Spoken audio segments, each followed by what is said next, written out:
Greetings to all of you. It is so fortunate that we can find each other because it is so good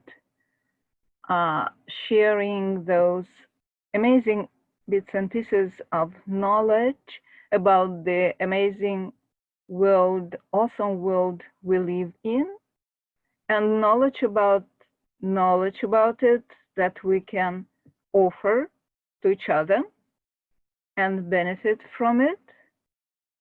And what else can I say?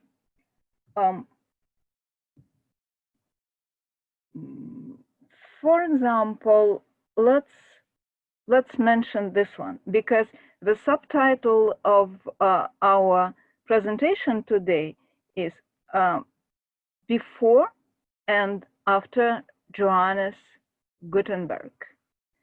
It points to the certain direction of our talk.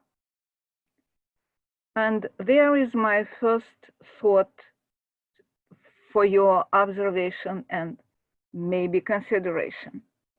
As an observer and artist, I think that when visual image and spoken word melt into each other, it becomes certain oneness that we can call written language.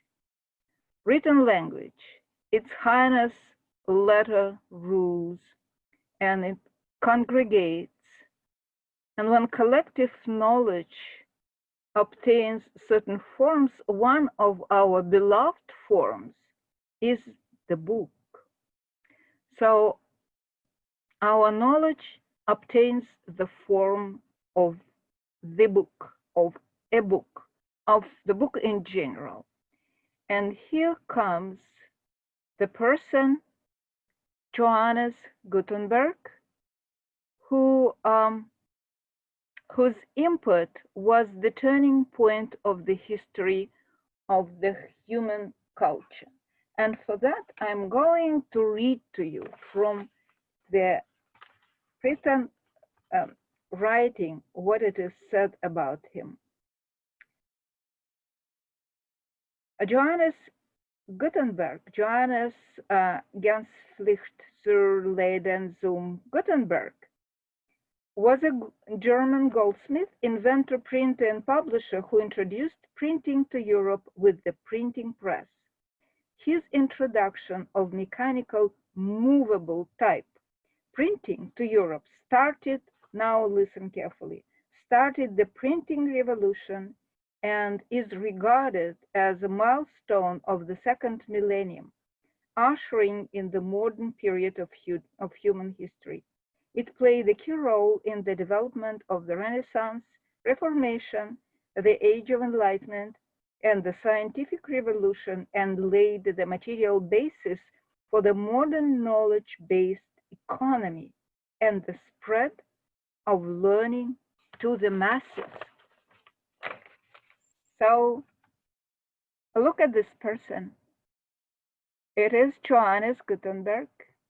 This is the set of letters that I just mentioned.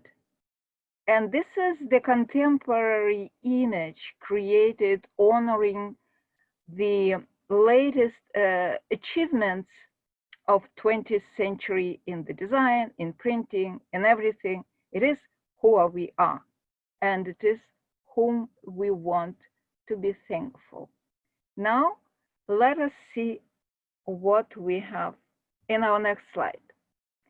In our next slide, we have the whole story of books, of printing materials, of letters, of written language, just compressed on one slide, but we will do it in more details in a few minutes. So see, here is another portrait of Johannes Gutenberg, of the year that he has conceived his first idea of that movable type that we are talking about. He's young, very handsome person, and this is what he has created. And this is his first book that he printed as a big, full book. It is so-called Gutenberg Bible with the whole text of it.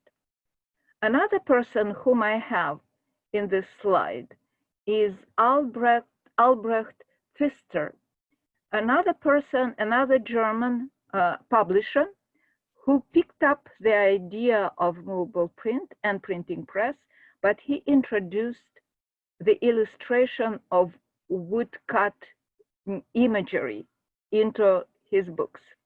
He also worked in 15th century. Now you'll ask what that picture is doing there. We have to see what was the way that humankind paved to the creation of Johannes, the story of written language.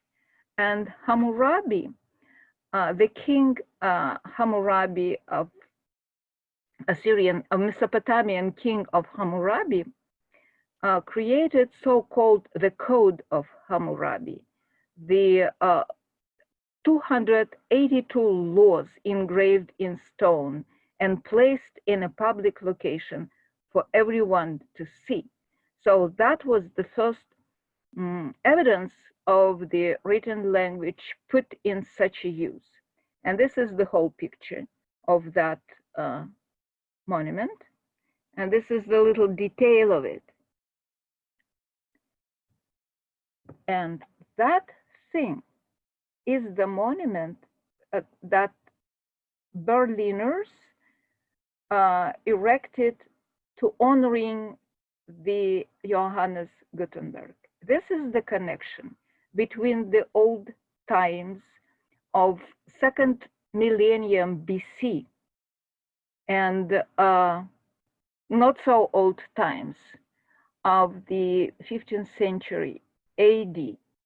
And that monument explains how this thing in the middle of that slide could happen. Because here we see the image in the very middle of that slide presenting the masterpiece book, the coffee table book on murals of Tibet, created by the famous printing house Taschen. And this is, by the way, Dalai Lama presenting that coffee table book, right on the coffee table. And this is right the Dalai Lama. Now let's dive into the depth of time and let's see how it was happening in the beginning of time of written language. Here we are. This is one of the oldest, maybe the first known clay tablet found in Uruk, old ancient Iraq or Iraq. There are two pronunciations of that contemporary place, but Uruk is the one that produced that clay tablet. And it is written in the format and in the form that is called cuneiform form.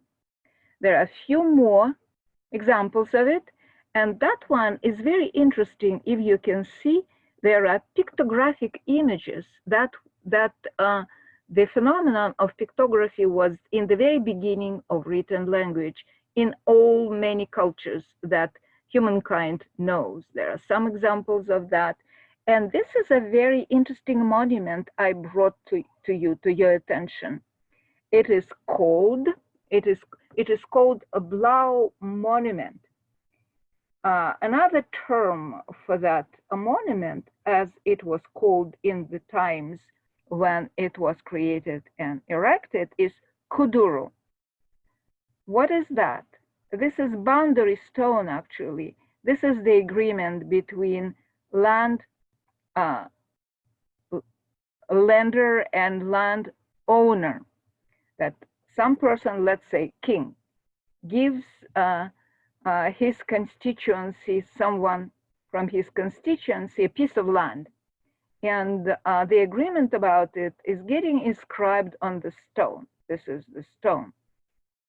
And these are elements, because not only text is presented here, but also the depiction of the scene, how it was mm, happening. And the Kudra stone is held in the temple, and the new, not owner, but lender, has the clay copy of it, maybe like this, so that new so-called owner, semi-owner of the land can put it on the ends, on the limits, on the boundaries of the land. And so the written language is getting on, is getting developed. And it comes to the very famous story about Gilgamesh. The tablets, clay tablets, with the story of Gilgamesh were found in the ruins of the palace of the Babylonian Assyrian king Ashurbanipal, of the time close to the time of that first cuneiform tablet, which is, by the way, 3100 BC. That one is a little bit later.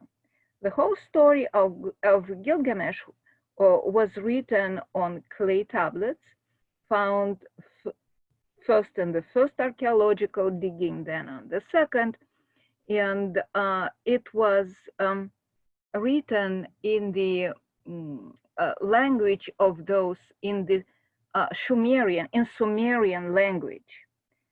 Eventually, that language was deciphered, and the story and the stories about creation of the world, about how gods were creating man by mixing their blood with the clay of the earth. Similar story, don't you think, that we have already learned from our ancient books? So that text was deciphered, and it happened to be that I know the lady whom the people who knew her called Sumerian princess. Her name is Veronika Afanasieva, and she translated the whole story of Gilgamesh into Russian, believe it or not. She stated that she could read and write in Sumerian, but he couldn't speak it because nobody knew how the Sumerian language was sounding. This is another story with a little description with the text in the corner of it about the ark, close to Noah Ark. Let's see what else we have there. Here we have some other similar to what we have seen, examples of how written language got developed in cuneiform format and with imagery, with animals and gods and people. And there is Egyptian connection, by the way. The letters from Amarna. It comes to be a little bit later, but it is known that hieroglyphic writings in Egypt were created in the time similar to the time when Sumerians created their cuneiforms. Another example of that cuneiform format. And remember, on the very first slide, I showed you, I pointed you out on the portrait and codex created by King Hammurabi. This is King Hammurabi. It's come to be 1754 BC. Can you imagine that people now know the date where it was done? And it is considered as the oldest deciphered text from those times. I wanted to show you that little piece of pictography because in that marking in red, my source is stating that this is the very, very, very old roots of the future letter A in Latin language. I thought that it would be fun for you to look at that picture.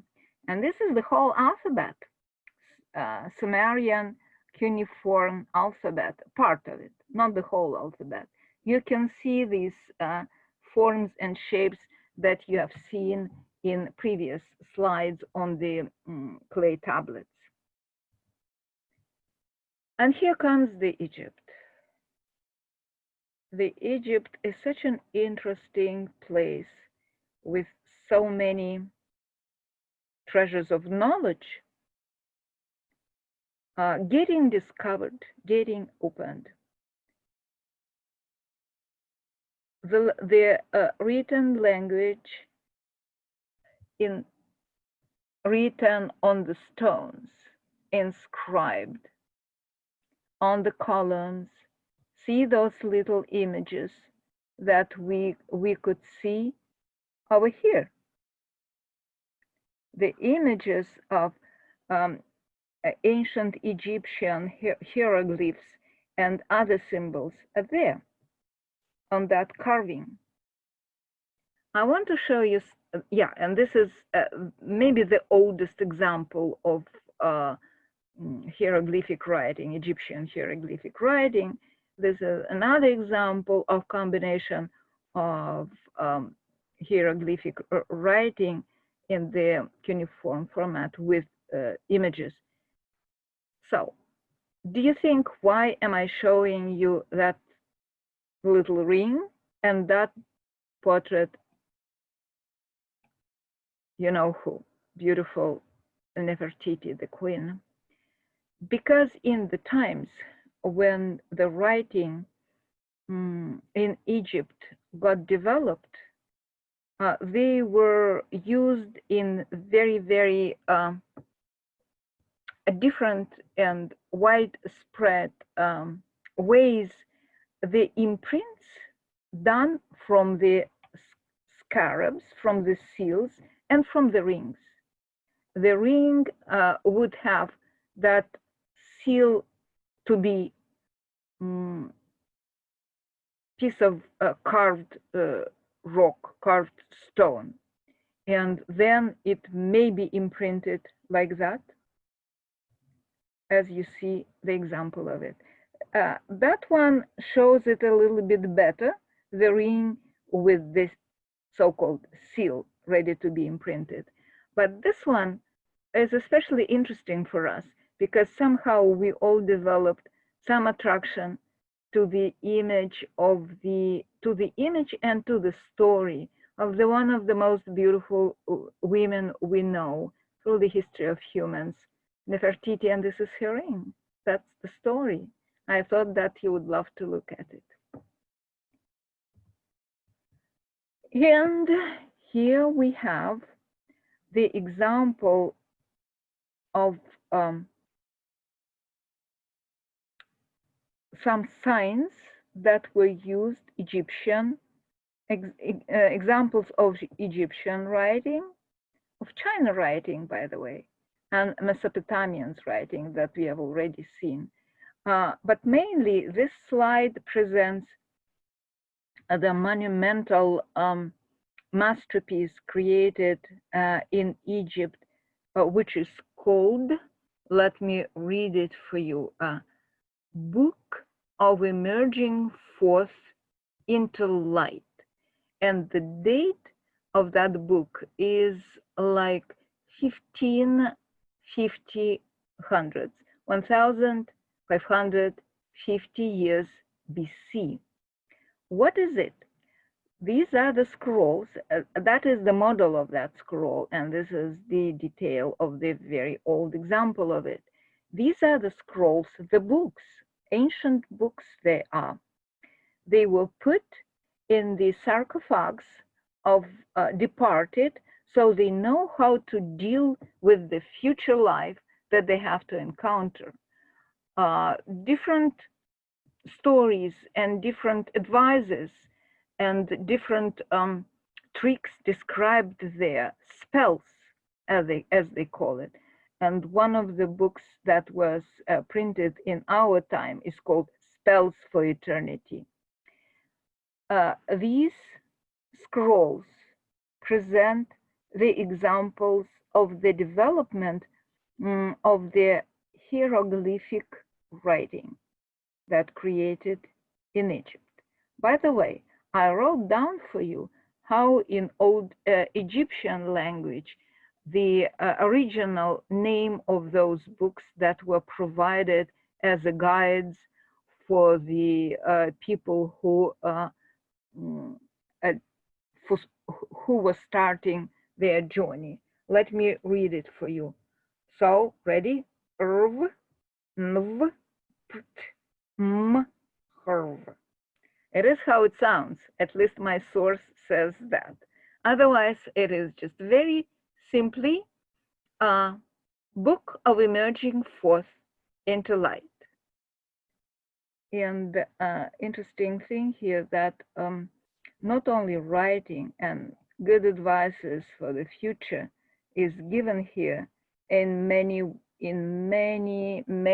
writings, but also one of the slides just following the advices that are provided in this book of coming forth reminded the person who did that comment, reminded our 10 commandments that we know what they are, just for us to keep our life good. Let's see what else we have there. Some more examples of the book of guidance, how to be good. I like very much this picture because I think that not only it is composed very, very beautifully and very light, and the writing is beautiful and the picture is tender. So I thought that you would be enjoying looking at it. This is the story of the goddesses, how they decorate their trees in their paradise. And this is an example what is happening with the written language, which eventually will bring us to the printing books, as we remember. Hieroglyphic writings got developed into so-called hieratic format that educated people, temple people, clergy would be using for their writing. And the other way, simpler way of writing, which is called demotic, the name is old. You recognize the first part of it, the Greek part of it, as demos, yes, for people to be able to write and read, and it was heavily used. You will see how very soon.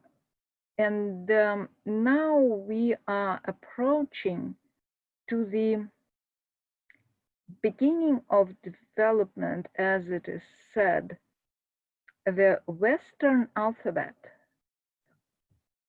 Cretan pictographs were in the roots of that. There are a few examples of how they would look. They were imprintings into the clay or inscription into the stone part.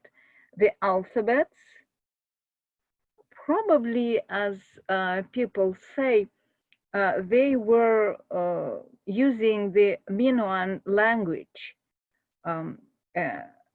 while doing those writings of their language. But this language is not deciphered.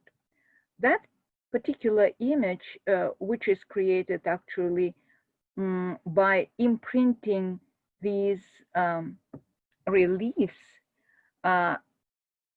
into the soft clay.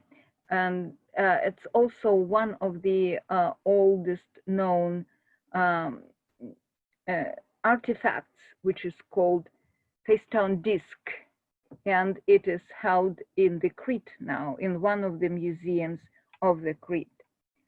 Pay attention at those examples of writing. You will recognize them in the future development of the written language. Like here, for example. These are the beginnings of the, let me check one thing.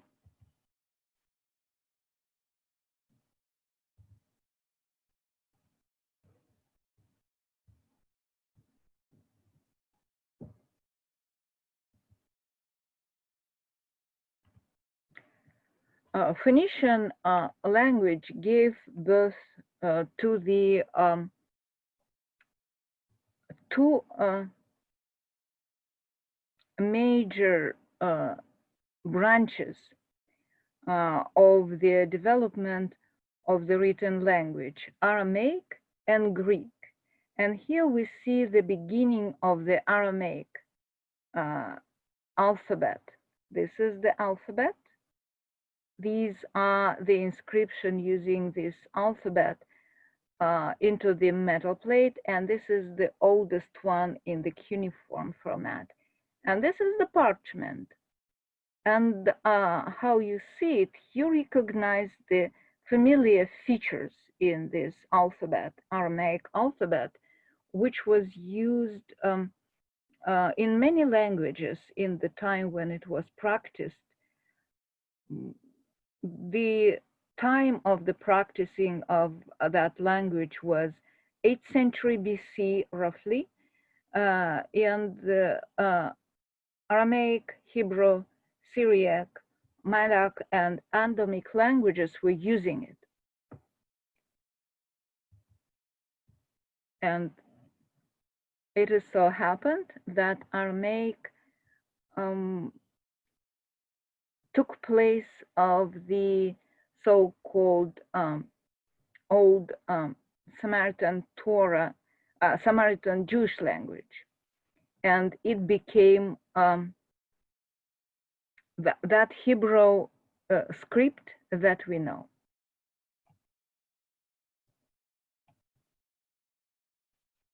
Of course, Aramaic as well as Hebrew, as we know, is written from right to left.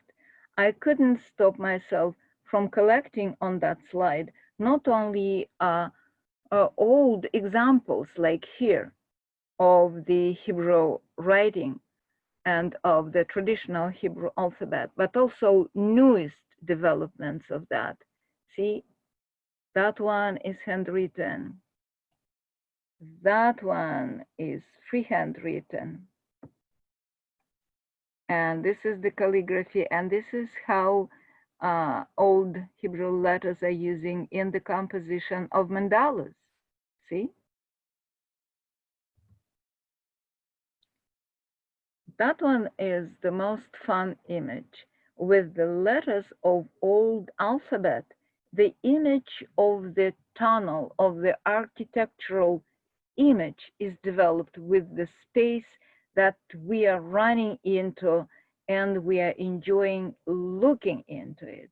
And I think this is a very good metaphor of the topic of our today's conversation, because when we are looking into the written, printed language, into the book, into the collective knowledge of printed language, we are looking into the space with no end in it.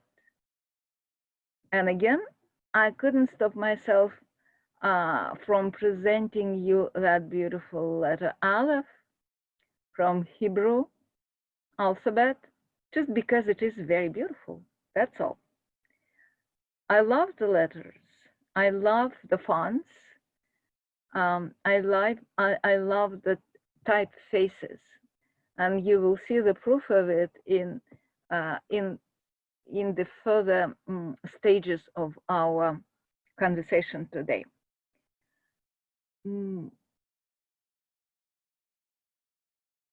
Then we can look into the Arabic alphabets and writings and beautiful compositions of it, even to look at it. Even to look at it gives you an aesthetic pleasure, emotional pleasure of the beauty. You know, the beauty, as I never stop repeating, the beauty is the manifestation of goodness. When goodness wants to come out and to warm up our existence, it obtains the form of beauty, and it is how we see it. That plate presents the old example of Arabic. This is also the old example, and these are the newest developments of it. Quite beautiful, isn't it? Also written from right to left, relatively complex to learn how to, as long as I could understand while making my little research. And here comes the Greek. The Greek is the foundation of our Western culture, right? So I thought that it would be good for us to see to see how it looks in many ways of being placed onto the stone. See that column. Another way, imprints, cutouts, carved outs. Again, incisions again, very close to the shape that we familiar with. Mosaics again, mosaics. And the alphabet.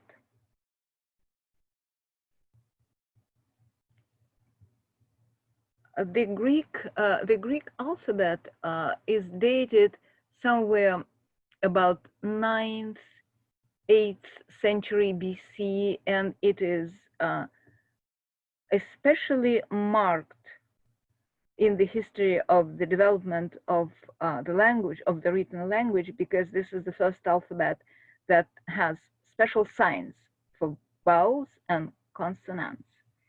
That one is also a very beautifully written, beautiful letter, and we'll see what happens next. Next slide presents a very special artifact, which is called Rosetta Stone.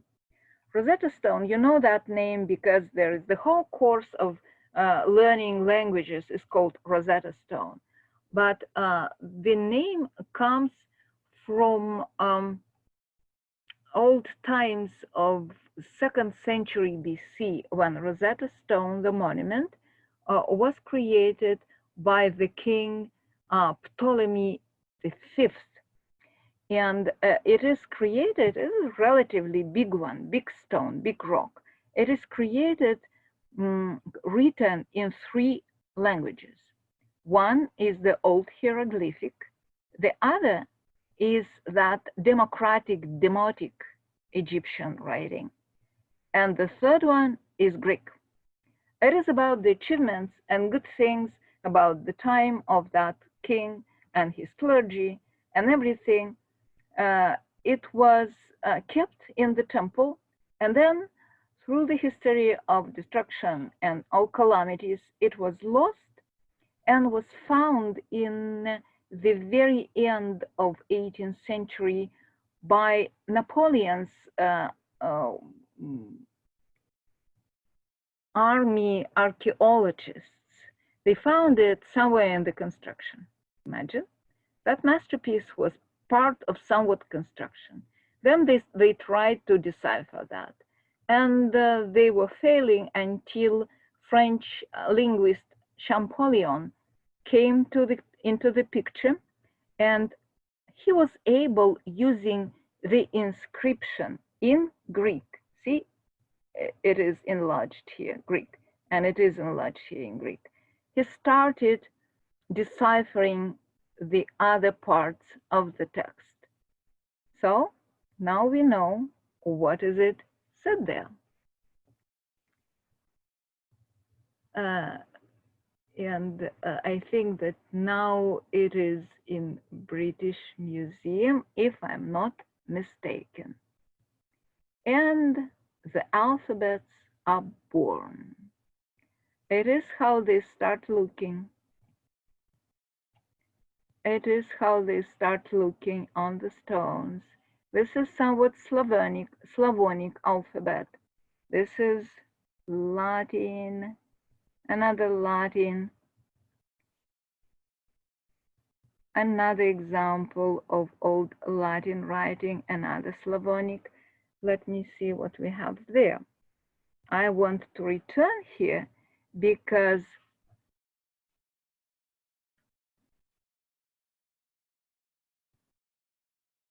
that little piece is dated somewhat, I think, 100 AD, and it is written by one lady in old writings as birthday invitation to her cousin.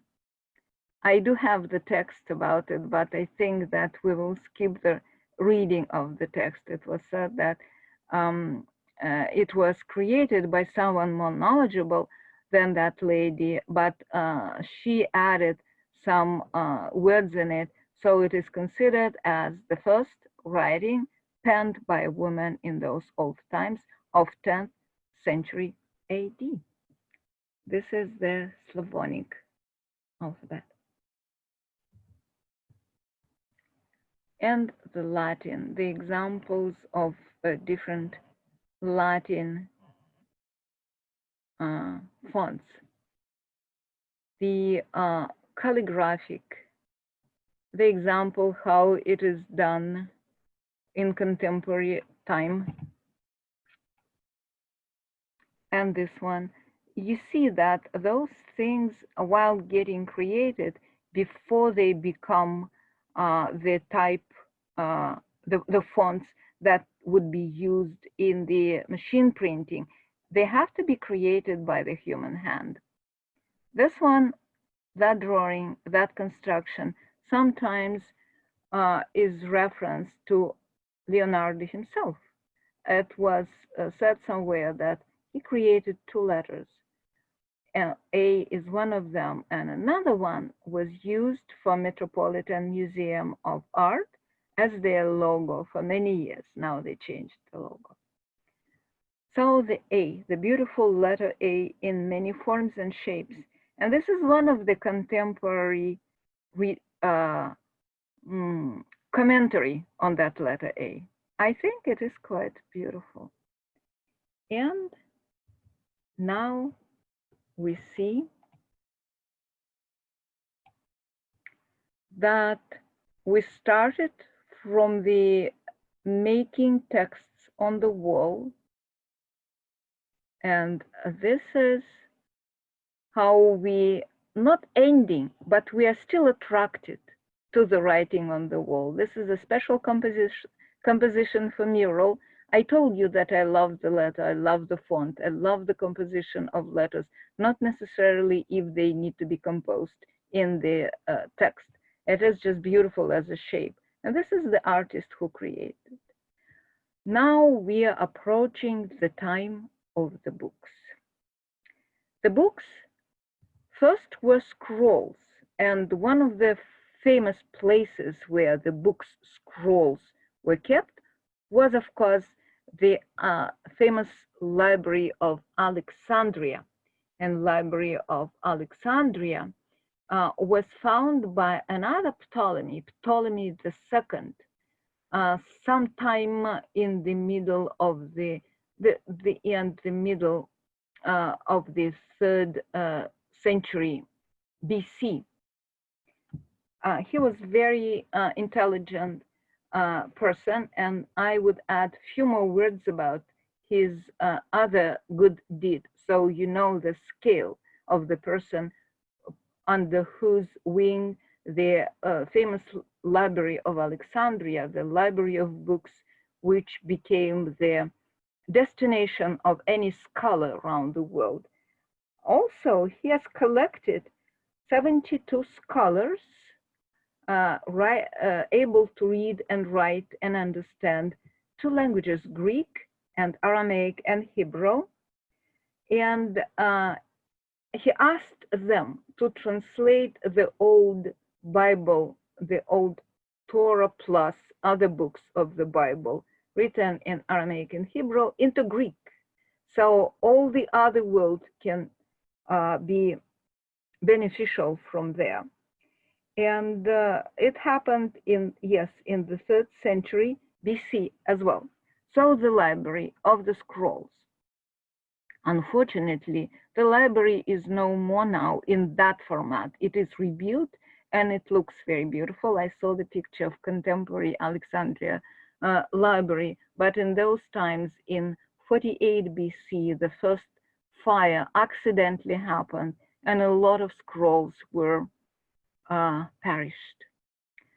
But the book as is, as we know it, as a book of several layers being put together, tied together with the rings, appeared in between 2nd and 4th century AD in Greece, on parchment, for example, and that was handwritten thing. It was written by hand by the special kalam. You would take a piece of reed, you cut it in special way, and using the special ink, the scribe writes the book. Then illuminator comes in the play and makes the illustrations. Then the other person, the binder, comes and put it all together. Imagine. By the way, in my young years, I tried to write with that kalam thing, the piece of reed cut in a way that it becomes the pen. It was a pleasure, I have to tell you.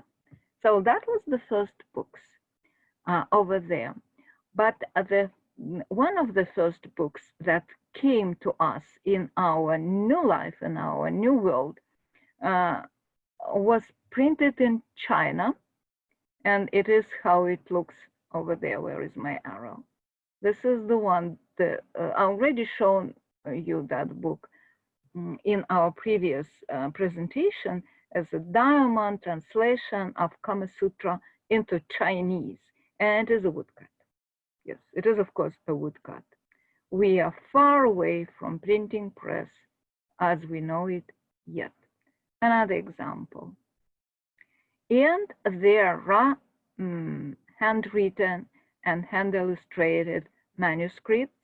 The recipe we know, the scriber, and I took my pleasure and found the image from one of the ancient manuscripts in the pre-medieval and medieval Europe, having the image of a scriber in it. I love my fellow artists, you know. I respect their labor whenever it could happen. Another scribe, by the way. And very richly illustrated manuscripts.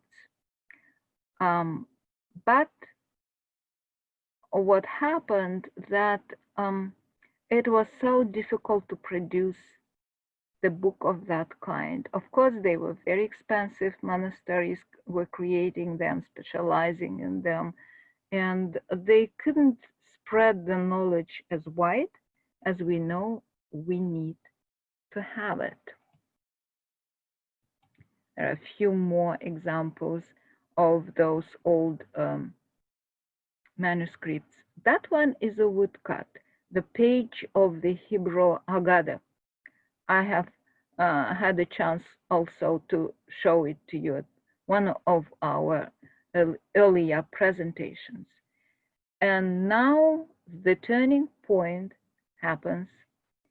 Johannes Gutenberg has the idea how to put movable print done of metal. He created technology of making those letters that could be put together to make the text of the whole page.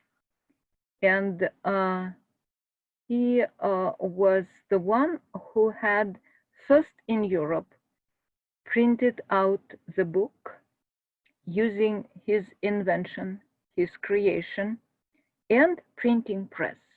That's why we call our presentation Printing Press Plus, because, well, printing press, yes, but the plus here is very big, and so many cool things are covered by this plus. However, we are coming to the turning point that I was read you about that brought us uh, to the modern knowledge-based economy and the spread of learning to the masses, not to mention Renaissance, Reformation, the Age of Enlightenment, etc., etc., etc. So, thank you, Johannes. And this is his first Bible. And this is another important man for book printing, Albrecht Pfister. He lived in similar times with Gutenberg. He started using the movable print, but his contribution was that he added to his books, number of books. He created number of books. Illustrations done not by hand, but by woodcut, which contributes to the possibility of having circulation. We know that to spread the knowledge, to spread the information of any kind, of any method of informing people, we have to have the circulation of the items that carry the information to us, books in our case. This is the depiction of from 19th century, how those presses could look. Another picture of a man I thought would be interesting for us to look at. His name is William Morris. He lived in 19th century. He was not part of pre-Raphaelite movement, but he created the Society of Arts and Crafts. He was very well known in those times, not only as an artist who created many beautiful things, like that, for example, famous wallpaper, fabric imagery, book imagery that is called Strawberry Thief. And I showed it to you in our previous open art sessions, because I think that you probably would, and you did appreciate his art. So what William Morris, on the top of all of his developments, did, he established the printing house. The printing house has a title of let me read it, so I don't want to make a mistake. Kelmscott Press. Kelmscott Press House managed to print 50 books for only 7 years of its existence, from 1891 to 98. Not for a long time, but William Morris created the very famous and very beautifully presented the edition of works by Geoffrey Chaucer, richly illustrated by the artist Burne-Jones. He created his own typeface, 3 actually typefaces: Gold, Chaucer, and something else. And William Morris, also printed some of his own books, and he has the writing about printing. It is considered, but owing to his efforts people started appreciating the book as an art, as a piece of art, as the whole piece of art, not only as the container of the knowledge of any kind, of many kinds, but also that it could become the masterpiece on its own as the item of art making. And you will understand what I mean when we come to our next slide. One of the contemporary printing houses and booksellers, Barnes and Noble bookseller, it has many places, many campuses, so to speak, in Boston as well. And we love being there. I love this scene. I myself tried not to miss any chance to come to Barnes and Noble just to run through the books on their shelves, that just to sit on the couches, enjoy the book that not necessarily I will go and buy, but I very often do. And they print many different books. It is how they look from one side. This is the Divine Comedy, this is Edgar Poe, this is Star Wars, so any kind. And here comes the thing that we call coffee table book. That I thought that creation of William Morris's Kelmscott Press contributed to the idea of creating the book that we love to have on our coffee table. So it looks good, it contains the treasure inside of it.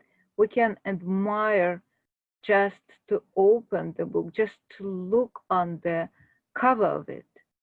Let me show you a few more coffee table books there. One, American Art Deco book. Another book. The book of motorcycles also can become a coffee table book. It's a few examples of coffee table books about beautiful women.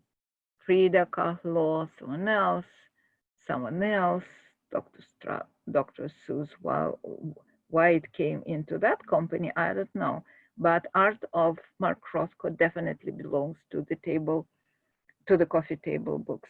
And the book dedicated to the art of the unfortunately late genius fashion designer Alexander McQueen is also very beautiful as his creation. So sometimes they are strange and sometimes they are scary, but they are very artistically charged. And thus, his book, when it is printed well, becomes the example of coffee table book. And another bunch of it. And the book dedicated to the art of the Banksy. Remember that artist, street artist, who was tagging before he became the beloved partner for many auctionists, and he started selling his art for big. So he became the coffee table book. This is another embodiment of the famous artist.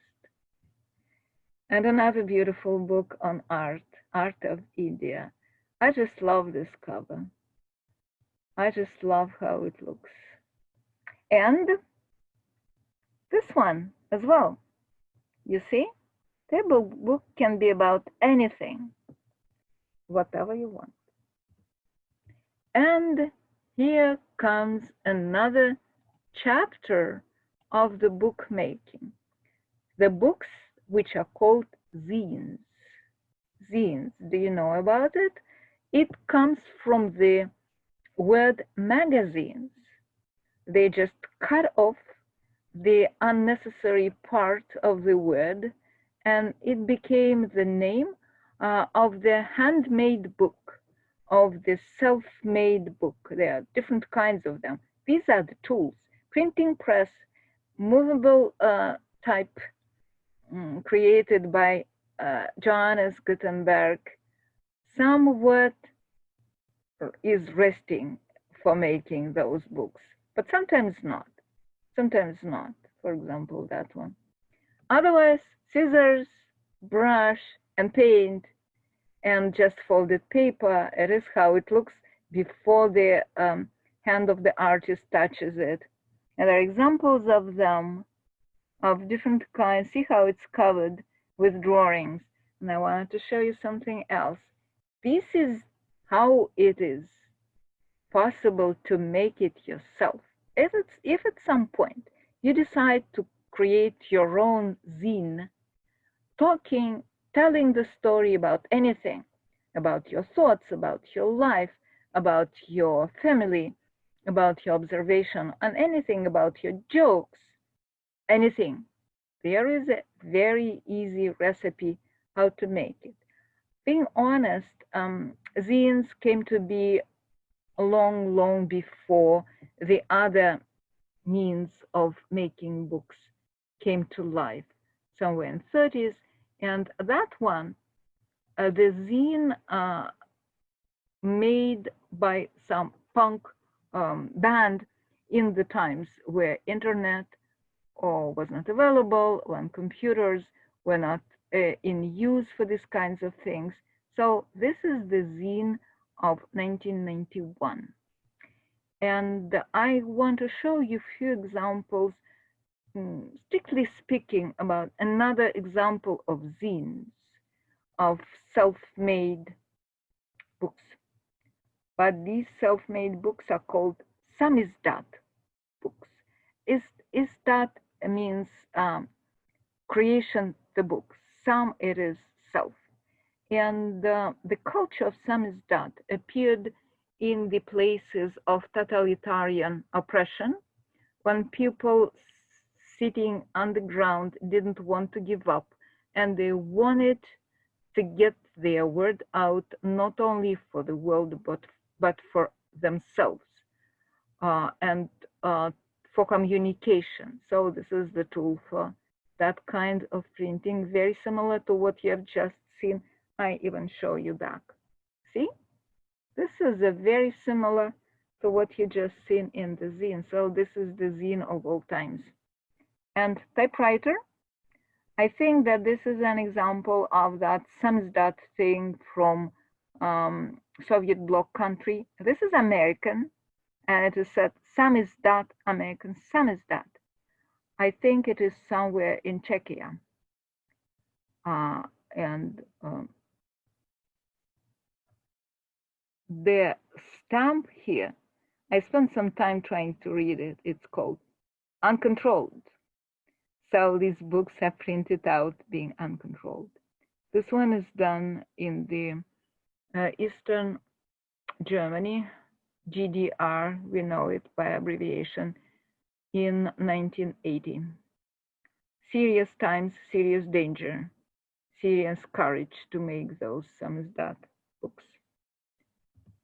And the time of digital printing is coming. But I wanted to bring to your attention, we were talking about printing presses of the Gutenberg time and about later time when the machines have become more sophisticated, not hand ruled, not hand manual, etc., etc. And we came eventually to the time where printing is done through different devices, when the digital comes to place, when the thing that we call printer is not a printing press, it is something else.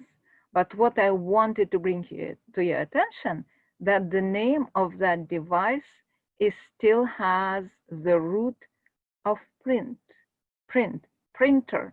This is, I consider it as a great, great, great, great grandchild of the printing press created in the first part of the 50th century. And this is how it is developed. I put together a few very beautiful examples of printing of modern time, the play with the word, the play with the font, the play of the concept, modern it is said. That one is dedicated to the 100 years of the famous Bauhaus, the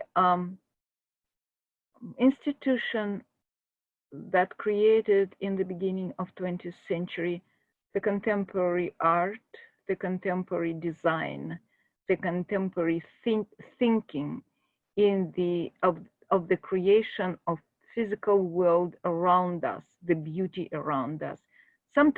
Next time, I will tell you about Bauhaus. It is quite an interesting story with a very heavy touch of politics, if you like it. And there are some examples of literary compositions of how artists consider the beauty in today's world of writing, of creating different images with the use of the font. This is about the creating of one of the most famous font typeface, Helvetica.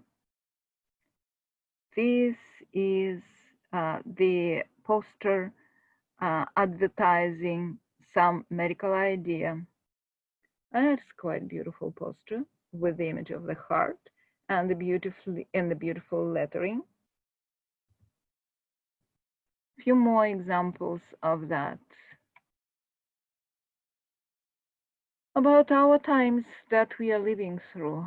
See visual art, especially when it is obtaining the shape and the form of the work with the image plus the composition of the letter, and it is done professionally and beautifully, passes the very powerful message to us. Sit back and enjoy the crisis. Thank you. That one is a little bit easier to endure. We are all in this together, and we all are extraordinary. For example, of course, that's for sure. Some other examples of printing. And in this year, in Jordan, they held the day of type day, 28th and 29th of February and March 1st, when the coronavirus was already sharpening their claws. People were still able to celebrate the beauty of the world. These are three images created by the contemporary designers. The